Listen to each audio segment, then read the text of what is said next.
Good morning students. तो class third में देखिए, आज हम माई ऑब्जर्वेशन बुक से क्वेश्चन नंबर 8 करेंगे, यानी क्वेश्चन नंबर 7 तक अपना वर्क हो चुका है। तो आज हम प्रश्न नंबर 8 करेंगे। तो देखिए प्रश्न नंबर 8 में क्या करना है। एक कहानी दी गई है, कहानी में मुहावरों का प्रयोग हुआ है, तो उन मुहावरों को अलग करके लिखना है और साथ में उनके अर्थ भी बताने हैं। ठीक है, तो उस कहानी को हम ऑब्जर्वेशन बुक द्वारा ही रीड करते हैं। तो चलिए,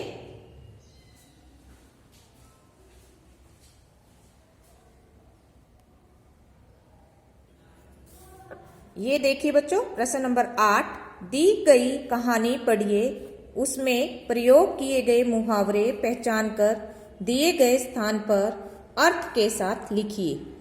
तो ये देखिए, ये क्या है, लोमड़ी। ये क्या है, लोमड़ी। पेड़ पर कौन बैठा है, देखिए जरा। तो एक छोटी सी कहानी दी गई है, तो पहले हम इस कहानी को पढ़ेंगे, उसके बाद इनमें से आए हुए मुहावरों को अलग करके यहाँ पर लिखेंगे, साथ में उनके अर्थ भी लिखेंगे। ओके, तो देखिए बच्चों, एक दिन एक लोमड़ी जंगल में इधर उधर भटक रही थी। भूख के मारे उसके पेट में चूहे कूद रहे थे। अचानक उसकी नज़र पेड़ पर बैठे एक कौवे पर पड़ी। उसकी चोंच में एक रोटी का टुकड़ा था। रोटी के टुकड़े को देखकर लोमड़ी का चेहरा खिल गया और उसके मुंह में पानी भर आया।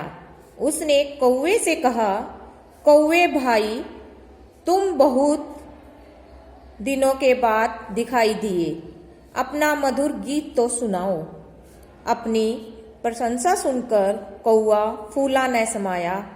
जैसे ही कौवे ने गाने के लिए अपना मुंह खोला, रोटी का टुकड़ा उसके मुंह से नीचे गिर गया।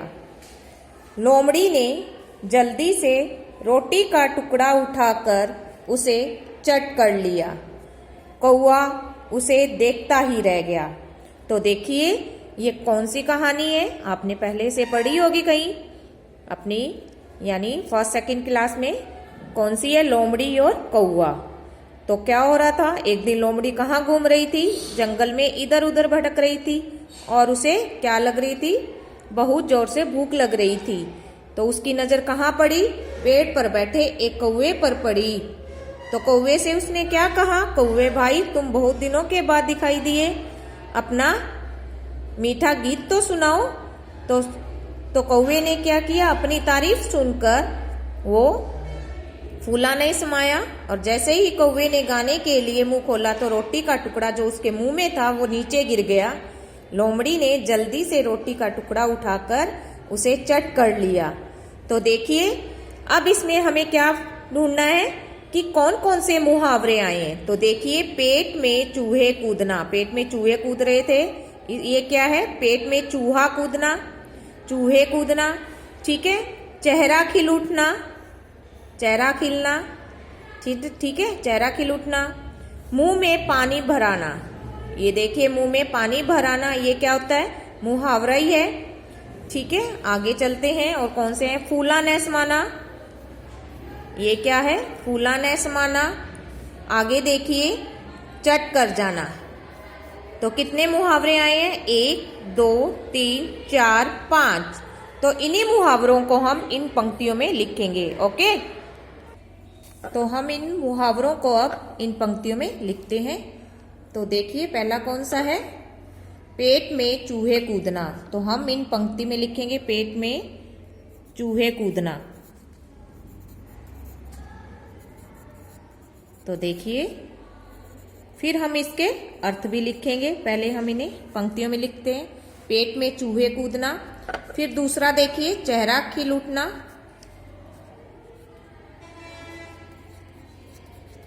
चेहरा खिल उठना। ठीक है, फिर आगे देखिए, तीसरे नंबर पर मुंह में पानी भर आना, मुंह में पानी भराना। ओके, आगे देखिए फूला न समाया। इसमें क्या है? फूला न समाया, तो हम क्या लिखेंगे? फूला न समाना, फूला न समाना। ओके, आगे देखिए एक और रह गया, चट कर लिया। तो क्या होगा? चट कर जाना, चट कर जाना।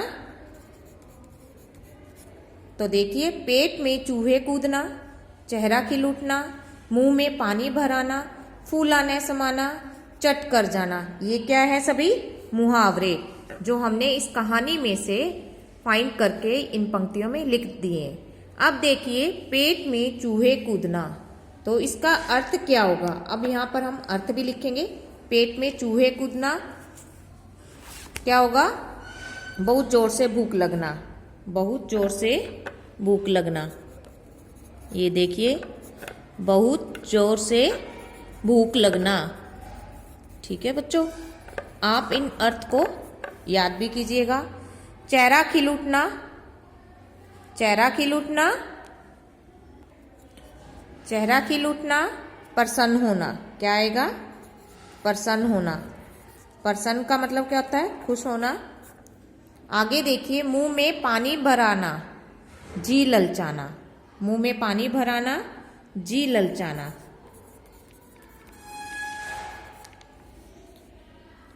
आगे देखिए फूला न समाना, यानी फूला न समाना का क्या होगा? बहुत खुश होना, बहुत खुश होना। ठीक है बच्चों, आगे देखिए चट कर जाना, खा जाना। चट कर जाना, खा जाना।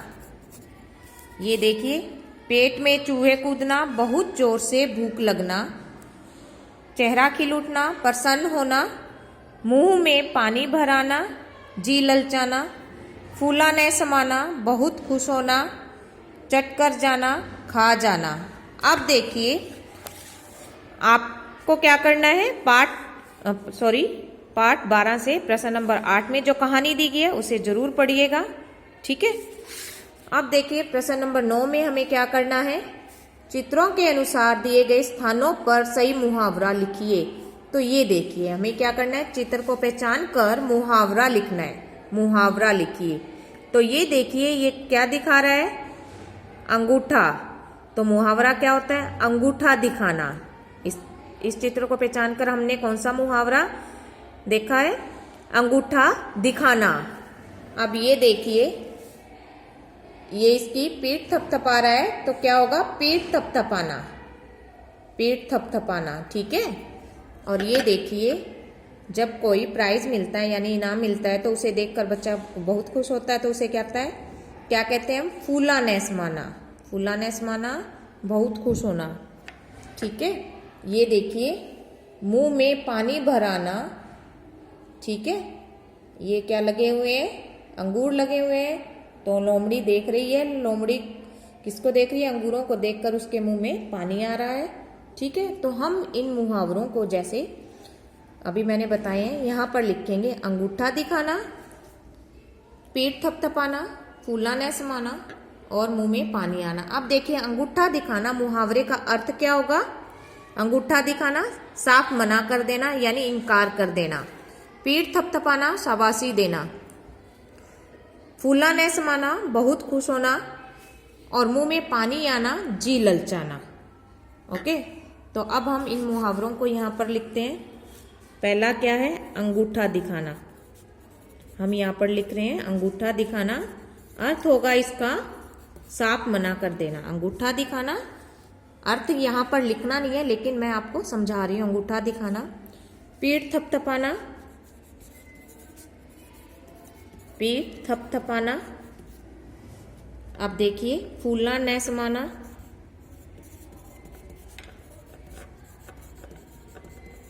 आगे देखिए अंतिम चित्र कौन सा है? मुंह में पानी आना, मुंह में पानी आना। तो आप भी इन पंक्तियों में अच्छी अच्छी हैंडराइटिंग के साथ जरूर लिखिएगा। ठीक है, अंगूठा दिखाना, पेट थपथपाना, फूला न समाना, मुंह में पानी आना। ओके, अब देखिए 10 नंबर में हमें क्या करना है, किसान व भालू कहानी आपको कैसी लगी और क्यों, लिखिए और कक्षा में पूर्ण हाव भाव के साथ बताइए। तो ये मैं आपको होमवर्क में दे रही हूँ कि आपके बारे में पूछा गया है कि किसान व भालू की जो कहानी दी गई है, आपको ये कहानी कैसी लगी, ठीक है, और क्यों लगी। तो देखिए, किसान व भालू की कहानी मैं मेरे विचार यहाँ पर व्यक्त कर रही हूँ, मुझे तो बहुत अच्छी लगी। और क्यों लगी है, क्योंकि किसान ने बड़ी ही चतुराई से अपनी जान बचाई और साथ में अपनी फसलें भी बचाई, इसीलिए मुझे किसान व भालू की कहानी बहुत अच्छी लगी। तो आप भी अपने विचार जरूर व्यक्त कीजिएगा, ठीक है। तो इसे आप होमवर्क में करेंगे। अब देखिए, उचित विकल्प पर सही का चिन्ह लगाएं।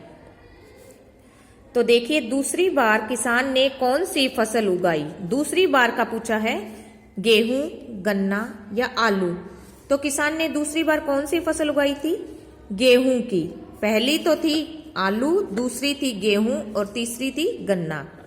किसान क्या कर रहा था, हल चला रहा था, खेत जोत रहा था, आराम कर रहा था। तो किसान खेत जोत रहा था। ओके। अपने मुंह मियाँ मिट्ठू होना का क्या अर्थ है, ये मुहावरा है, दूसरों की तारीफ करना, खाना खाना या स्वयं अपनी तारीफ करना। तो अपने मुंह मियाँ मिट्ठू बनना, अपनी तारीफ स्वयं करना, ठीक है, ये आएगा। विशेष अर्थ देने वाले वाक्यांशों को क्या कहते हैं, क्रिया, मुहावरे या वाक्यांश। क्या होगा, मुहावरे। तीसरी बार किसान ने कौन सी फसल उगाई, गन्ना, आलू या टमाटर। टमाटर तो उगाया ही नहीं था, आलू तो पहली फसल थी और आखिरी फसल यानी तीसरी बार की गन्ना थी। जमीन के नीचे उगने वाली एक सब्जी बताइए, गाजर, मटर, गोभी। तो जमीन के नीचे उगने वाली तो गाजर होती है, मटर और गोभी जमीन के ऊपर उगती हैं। चट कर जाना, देखिए वापस ये मुहावरा आया है। चट कर जाना का अर्थ बताना है, सारा खा जाना, चाट कर खाना या खाना खाना। तो है सारा खा जाना, चट कर जाना, सारा खा जाना। किसान ने कहानी में किसका परिचय दिया, बेईमानी दिखाई किसान ने या चतुराई दिखाई या दुश्मनी दिखाई। क्या होगा, तो बड़ी ही चतुराई दिखाई थी किसान ने। इस कहानी का मुख्य संदेश क्या है, मुसीबत से घबराना नहीं चाहिए, मुसीबत में चतुराई से काम लेना चाहिए या उपयुक्त दोनों। तो मुसीबत से घबराना भी नहीं चाहिए और मुसीबत में चतुराई से काम लेना चाहिए, ये दोनों वाक्य सही हैं। आगे देखिए, निम्न में से कौन सा मुहावरा उचित है, दाल में लाल होना, दाल में काला होना, पानी में काला होना। तो इसका सही उत्तर क्या होगा, दाल में काला होना। मुहावरा क्या बनता है, दाल में काला होना, ना कि लाल होना, ना कि पानी में काला होना। तो मुहावरा क्या होगा, दाल में काला होना। तो दूसरी बार किसान ने कौन सी फसल उगाई, गेहूं की। किसान क्या कर रहा था, खेत जोत रहा था। अपने मुंह में मिट्ठू होना का अर्थ है कि स्वयं अपनी तारीफ करना। विशेष अर्थ देने वाले वाक्यांशों को क्या कहते हैं, मुहावरे। तीसरी बार किसान ने गन्ना उगाया। जमीन के नीचे उगने वाली सब्जी गाजर है।